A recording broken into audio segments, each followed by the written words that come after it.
지난해 5월 말부터 엿새 동안 축구장 천여 개 규모의 살림을 태운 밀양 산불을 기억하실 겁니다. 당시에 제선충병에 걸린 소나무를 약품 처리한 훈증 더미가 진화 작업을 더 어렵게 했는데요. 여전히 전국에 남아 있습니다. 보도에 박기원 기자입니다. 경남 창녕의 한 야산, 천막을 벗겨내자 나무 토막들이 켜켜이 쌓여 있습니다. 5년 전 제선충병에 걸린 소나무를 베어 약품 처리해둔 훈증더미입니다. 잘게 부숴 폐기 처분될 예정입니다.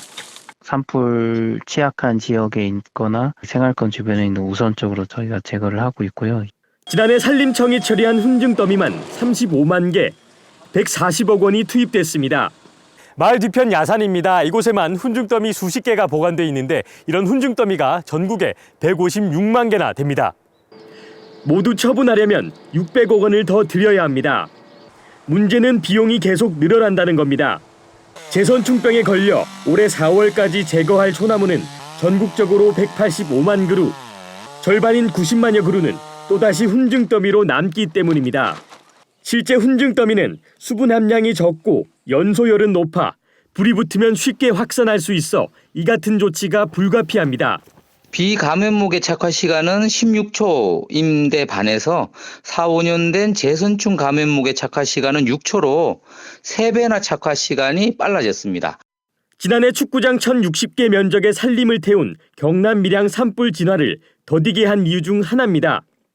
헬기를 갖다 부어도 거기 한 번에 꺼지지도 안 하고 오랫동안 물을 붓고 장시간 진화 작업을 해야 그게 꺼지기 때문에. 이 때문에 제선충병에 걸린 소나무를 베어내 훈증하는 기존 방제 방식을 바꿔야 한다는 지적도 나오고 있습니다. KBS 뉴스 박기원입니다. 자신의 주소지가 아닌 고향 등 다른 지자체에 기부하는 고향사랑 기부제가 올해부터 시작됐습니다. 경남뿐 아니라 전국의 지자체에서 기부를 더 받기 위한 경쟁이 치열한데요. 울산의 상황은 어떤지 공웅조 기자가 보도합니다. 울산의 대표적인 관광지 대왕암공원 캠핑장입니다. 차 안에 침대와 주방, 화장실까지 갖춰진 카라반이 특히 인기입니다. 2006년 언양과 봉계가 전국 유일의 한우 불고기 특구로 지정될 정도로 우리나라를 대표하는 명물이 된 울주 한우. 이 두 가지는 울산시와 5개 구군에 고향사랑 기부금을 낸 기부자들이 선택할 수 있는 답례품 중 하나입니다.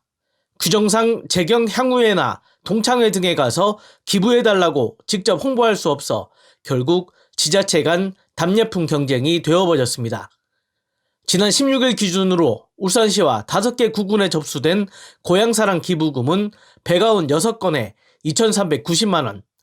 카라반 체험 할인을 답례품으로 내건 동구가 모금액이 가장 많고 답례품을 아직 정하지 못한 남구가 가장 적습니다. 모금액이 아직은 기대에 못 미치는 상황. 울산시는 음식보다 기부자의 호응이 많은 관광 할인권 위주로 답례품을 확대할 계획입니다. 또 울산 출신 유명 연예인들의 기부 참여도 독려하기로 했습니다. 고래바다 여행선 또는 울산 장미축제 출입 할인권 등을 준비 중에 있으며 또 울산 출신 배우님들을 대상으로 홍보대사를 선정하려고 예정 중에 있습니다. 고향사랑 기부제는 고향사랑 이음 사이트나 농협에서 연간 최대 500만 원까지 기부하면 30% 이내에서 답례품으로 돌려받는 제도로 10만 원 이하 기부금은 전액 세액공제, 그 이상은 16.5%를 세액공제 받습니다. KBS 뉴스 공조입니다. 이번에는 부산 소식입니다. 용두산 공원이나 조방압, 또 자성대 공원, 지금도 흔히 쓰는 이 이름들은 일제강점기부터 본격적으로 불리게 된 지명입니다. 이름을 바로잡아야 한다는 요구가 있지만 부산은 관련 연구가 부족하기만 합니다. 정민규 기자가 보도합니다. 한적한 주택가에 자리 잡은 성문, 부산진성입니다. 일본식 성에서 따온 이름인 자성대 공원으로 불려오다 최근에야 국가지명위원회를 거쳐 부산진성공원으로 이름을 바꾸었습니다. 하지만 주변엔 지금도 일제강점기의 이름으로 불리는 곳들이 많습니다. 대표적 식민지 수탈기업인 조선방직을 뜻하는 조방은 구청이 아예 도시철도 범인력 명명에 병행 표기하는 방안을 추진하며 반발을 사고 있습니다. 역사적으로 고찰해야 되는 부분을 간과한 것이 아닌가. 그저 단순히 조방압을 잘 찾아오게 하겠다. 그럼으로써 조방압의 어떤 침체된 경제가 되살아날 것이라 그런 건 너무 허술하다라는 거죠. 조선시대 송현산 등으로 불려오다 일제가 이름 붙였다고 알려진 용두산 공원. 시민단체를 중심으로는 독립운동가인 백산 안희재 선생의 이름을 딴 공원으로 바꾸자는 목소리가 나오고 있지만 변화는 없습니다.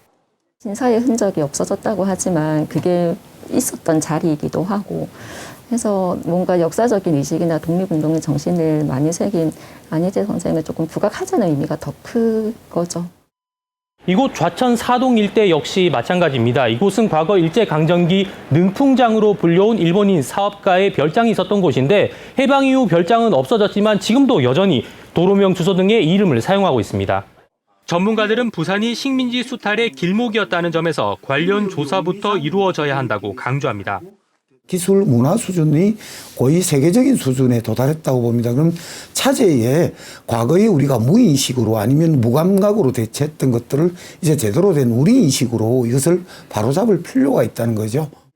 일제 잔재에 대한 조사와 청산을 위한 조례까지 제정한 경기, 경남, 제주 등과 달리 부산은 관련 조례조차 없습니다. KBS 뉴스 정민규입니다. 현재 우리 경남 지역 고기압의 영향권 아래 대체로 맑은 날씨를 보이고 있습니다. 이렇게 맑은 날씨는 반갑지만 계속해서 유지되고 있는 건조함이 문제인데요. 거창을 제외하고 모든 지역으로 건조주의보가 발효 중입니다. 오늘 바람을 타고 작은 불씨가 크게 번지기 쉬우니까요. 화재 예방에 각별히 신경 쓰셔야겠습니다. 월요일 아침 출근길 심한 추위는 없겠습니다. 현재 창원이 영하 1도로 예년 이맘때 겨울 날씨를 보이고 있는데요. 낮 기온은 6도 정도로 평년을 조금 밑돌겠습니다. 오늘 대기 확산은 원활합니다. 다만 밤사이 내린 눈이 얼어 도로가 미끄러운 곳들이 있을 수 있으니까요. 출근길 교통안전에도 유의하셔야겠습니다. 현재 기온 보시면 함안과 창녕이 영하 5도, 의령 영하 4도로 출발하고 있고요. 낮 최고 기온은 영상 7도 안팎으로 어제와 비슷하겠습니다. 서부 지역은 진주와 거창이 영하 2도, 함양과 사천은 영하 5도를 나타내고 있습니다. 낮 기온은 합천과 진주, 사천과 남해 하동이 영상 7도까지 오르겠습니다. 오늘 낮부터 우리 지역의 동쪽 해안가로는 높은 너울성 파도에 주의하셔야겠고요. 동해남부 먼바다로는 종일 물결이 강하게 일겠습니다. 이번 주 내내 창원으로 큰 추위는 없겠고 모레 아침에는 잠시 영상권을 회복하겠습니다. 기상정보였습니다. 네, 앞서 경남권 뉴스를 시작하면서 잠시 영상이 고르지 못했습니다. 시청자 여러분의 양해를 바랍니다. 다음 소식입니다. 경상남도 보건당국은 오늘부터 실내 마스크 착용 의무 조정 1단계가 시행되지만 자율적으로 착용하도록 당부했습니다. 경상남도는 의료기관과 대중교통 등을 제외한 모든 시설에서 마스크 착용 의무가 권고로 조정됐지만 고령층과 면역 저하자 등은 마스크를 착용하도록 적극 권고했습니다. 두산 에너빌리티와 남부발전 등 기업과 대학, 연구소 10곳이 참여해 수소터빈 국산화를 시작했습니다. 수소터빈 개발에는 남부발전이 실증사업터 제공과 운전을 맡고 두산 에너빌리티는 연소기 제작을, 이원은 청정수소 공급을 담당하는 방식입니다. 수소터빈은 기존의 LNG 터빈을 개조해 수소를 50% 혼합해 연소하는 방식으로 탄소 배출량을 줄일 수 있습니다. 경상남도가 올해 임플란트 치료비 지원 대상을 현행 65살에서 60살 이상으로 확대하는 내용의 조례 개정을 완료하면서 보건복지부 협의를 통한 상반기에 전국 처음으로 시행할 예정입니다. 또 24억 원의 예산으로 65살 이상 저소득층 어르신의 틀니와 임플란트 시술을 지원하고 저소득 장애인에 대한 치과 진료 서비스도 제공합니다. 지난해 10월 창원 마산만에서 발생한 정어리 집단 폐사와 관련해 국립수산과학원이 오는 4월까지 마산만의 산소 부족 물덩어리 측정망을 설치합니다. 기존의 측정망은 수산 양식 피해가 발생할 수 있는 남해연안 6개 해역 16곳에 운영돼 마산만은 제외돼 있었습니다. LH토지주택공사가 다음 달 3일까지 김해 지역 매입 임대주택 입주자를 모집합니다. 신청 대상은 현재 김해시 무주택자 가운데 생계 의료 수급자나 한부모 가족, 가구당 월 평균 소득 70% 이하 장애인 등입니다. 임대 물량은 3, 4인 가구와 5인 가구 등 280세대로 최초 2년에서 최대 20년까지 살 수 있습니다.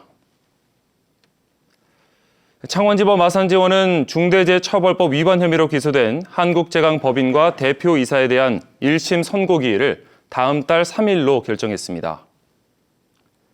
지금까지 경남 소식이었습니다.